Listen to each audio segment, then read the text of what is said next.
Assalamualaikum, Yoshmina. Apa khabar semua? Harapnya semua dalam keadaan yang baik, sentiasa dimurahkan rezeki dan diberikan kejayaan di dunia dan di akhirat. Okey, hari ini kita nak review pasal satu karakter yang cukup misteri dalam anime One Punch Man, dan dia juga merupakan salah seorang hero kelas S yang mempunyai kekuatan yang cukup menarik untuk kita borakkan, iaitu hero kelas S ranking nombor 12, Watchdog Man. Secara jujur, segala info berkaitan pasal karakter Watchdog Man ni memang tak banyak sangat macam karakter yang lain, disebabkan karakter dia memang jarang gila muncul dalam anime ataupun manga. Malah aku berani cakap hero kelas S ranking nombor 1 iaitu Blast sendiri pun yang kita anggap merupakan karakter yang cukup misteri dalam hero kelas S lagi banyak muncul nak dibandingkan dengan karakter Watchdog Man. Memang sangat-sangat misteri untuk karakter beliau. Tapi disebabkan ramai nak tahu berkaitan pasal karakter Watchdog Man dan sebab apa beliau tak terlibat sewaktu dalam insiden pertembungan di antara tim hero menentang Monster Association, insyaAllah aku akan cuba menjawab segala persoalan berkaitan pasal karakter beliau yang telah diberikan dalam anime ataupun manga. Okey, jadi tanpa melengahkan masa, jom kita start sekarang. Watchdog Man ataupun Bunkin Man merupakan seorang hero yang bertanggungjawab untuk menjaga keamanan dekat bandar Q, sampaikan beliau telah digelar sebagai Guardian of Q City.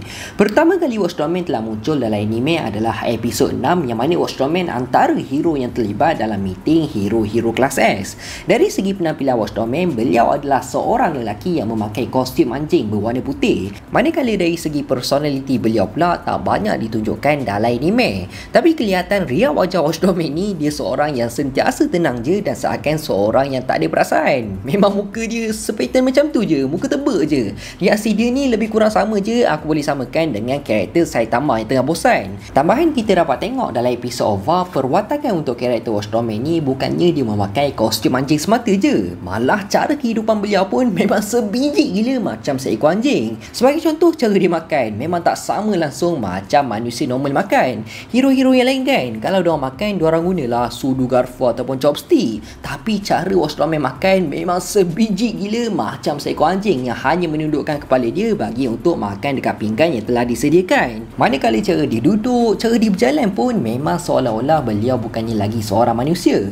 Kita pun masih lagi tak tahu backstory berkaitan pasal karakter Watchdog Man, kenapa beliau sentiasa memakai kostum seekor anjing. Tapi aku percaya sangat mesti ada kisah di sebalik kenapa beliau telah memakai kostum tersebut dan menekan untuk membawa watak seperti seekor anjing. Sebagai contoh macam karakter Phoenix Man, yang mana kita tahu Phoenix Man merupakan monster ancaman demon dan juga monster ancaman naga yang telah memakai kostum seperti burung Phoenix, dan ada kisah sebab apa beliau telah memakai kostum tersebut. Sama juga macam karakter Watchdog Man, pasti ada kisah di sebalik karakter beliau. Lagi-lagi kita dapat tengok Watchdog Man sentiasa menjaga bandar Q dan dia sentiasa duduk dekat atas statue yang membolehkan orang lain untuk melihat bagi untuk memerhati keadaan dekat sekeliling bandar Q. So segala persoalan sebab apa Watchdog Man tak terlibat sewaktu tim hero pergi serbu markas Monster Association, jawapannya memang mudah sangat, disebabkan Watchdog Man hanya menjaga keamanan dekat bandar Q je.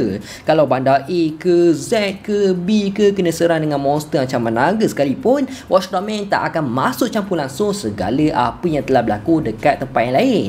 Cumanya bagi aku agak sayang jugalah kan, sebabnya kalau kita fikirkan logik, disebabkan Watchdog Man hanya menjaga bandar Q je, membuatkan beliau jarang untuk mendapatkan screen time yang lebih dalam anime ataupun manga One Punch Man. Sedangkan karakter Watchdog Man antara karakter yang underrated, mempunyai potensi yang cukup besar untuk dikembangkan seperti karakter Metal Bite dengan karakter yang lain. Dari segi kekuatan untuk karakter Watchdog Man, beliau mempunyai kekuatan tempur yang cukup luar biasa. Buktinya kita dapat tengok sebelum berlakunya pertarungan di antara Garou menentang Watchdog Man, bandar Q telah pun diserang oleh beberapa monster-monster yang telah muncul kat sana, dan Watchdog Man dengan mudah je meratakan ke semua monster tersebut dengan cukup pantas, sehingga kan Garou sendiri mengaku patutlah Watchdog Man layak untuk menjadi hero kelas S. Lalu tak lama lepas tu pun Garou telah cuba untuk menyerang Watchdog Man, tapi Watchdog Man dengan cukup pantas dapat menghidu bahaya yang sedang menghampiri beliau, dan Watchdog Man pun adalah tanya dekat Garou, kau ni manusia ke ataupun monster? So lepas dari itu pun kita dapat tengok Garou telah pun berjaya untuk melarikan diri daripada Watchdog Man, sambil kelihatan keadaan untuk Garou selepas dari pertarungan tersebut memang cukup teruk. Lebam sana sini kena bantai dengan Watchdog Man. Malah setiap serangan yang telah dilakukan oleh Garou pun dengan mudah je dapat dipatahkan oleh Watchdog Man, dan kelajuan dengan kekuatan beliau pun memang cukup menakjubkan, sehingga kan Garou tak mampu untuk untuk menandingi kekuatan Watchdog Man. Tambahan dikatakan gaya pertarungan untuk Watchdog Man seperti anjing liar dan disahkan anjing yang setia telah dilatih untuk menjadi setajam macam tu. Maksudnya dia sentiasa fokus dan bekerja dengan deria bau yang dia ada untuk menghidu ancaman monster yang telah muncul kat sana. Tambahan korang jangan lupa tau, riak wajah Watchdog Man sewaktu berhadapan dengan Garou pun memang santai habis, memang macam tak ada apa-apa yang berlaku pun. Sedangkan dengan kekuatan Garou, dia mudah je untuk menewaskan hero kelas S yang lain seperti Tank Top Master. Tapi apabila Garou berhadapan dengan Watchdog Man, segala teknik yang cuba dilakukan oleh Garou dengan mudah dipatahkan oleh beliau, yang mana kita dapat tengok cara Watchdog Man menepis serangan dari Garou seakan dia sedang bersalaman dengan Garou. So bagi aku, based on kekuatan yang telah ditunjukkan dalam anime untuk karakter Watchdog Man, dia memang layak sangat untuk berada dalam ranking hero kelas S. Dan aku percaya sangat dengan kekuatan yang Watchdog Man ada, dia tak ada masalah pun untuk berhadapan dengan monster-monster ancaman demon. Tapi dengan gaya pertarungan Watchdog Man, berkemungkinan dia akan agak struggle untuk berhadapan dengan monster ancaman naga. Sebagai contoh macam Elder Centipede, Evil Ocean Water, Black Sperm dan yang lain.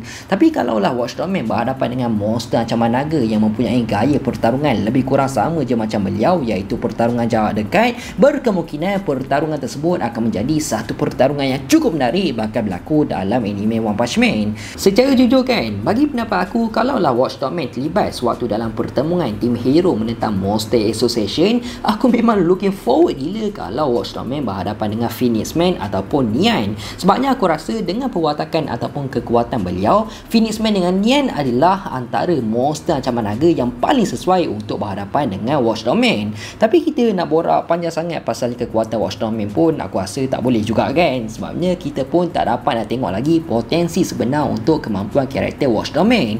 Cumanya disebabkan karakter beliau tak terlibat langsung sewaktu dalam arc Monster Association, bagi pendapat aku ranking Watchdog Man sepatutnya berada dekat bawah karakter Flashy Flash dan juga Janus yang banyak memainkan peranan yang cukup besar dalam arc tersebut. Fakta terakhir yang aku nak sharekan dekat korang berkaitan pasal karakter Watchdog Man adalah ranking asal Watchdog Man sebelum beliau menjadi hero kelas S adalah hero kelas C ranking 301. Dan fakta yang paling menarik berkaitan pasal karakter Watchdog Man refer dalam databu adalah ada rahsia yang tersembunyi. Sebab apa Watchdog Man hanya melakukan tugasan beliau sebagai seorang hero dekat Bandar Q je, macam apa yang aku cakap awal tadi. Tapi apa yang paling aku harapkan, satu hari nanti karakter Watchdog Man akan lebih diberikan screen time lah dalam manga, dan potensi yang beliau ada tak disia-siakan macam tu je. Aku harap sangat satu hari nanti kita dapat tengok lah Watchdog Man akan terlibat dalam pertarungan menentang salah satu monster ancaman naga. Harapnya Yusuke Murata ataupun One Sensei akan merealisasikan impian yang kita harapkan tu. So kita looking forward je apa yang bakal berlaku dalam manga ataupun anime One Punch Man untuk akan datang. Jadi aku rasa sampai sini je lah kot video kita untuk kali ini. Aku harap korang semua enjoy dan apa yang aku jelas. Teruskan support Faiz di Studio untuk mendapatkan 250,000 subscribers dalam tahun ni. Aku nak minta maaf sangat kalau aku ada buat salah, tersilap cakap, terkasar bahasa. Aku nak minta maaf sangat. Aku hanya manusia biasa, tak lari daripada kesilapan. InsyaAllah kita jumpa dalam next video. Assalamualaikum, bye bye.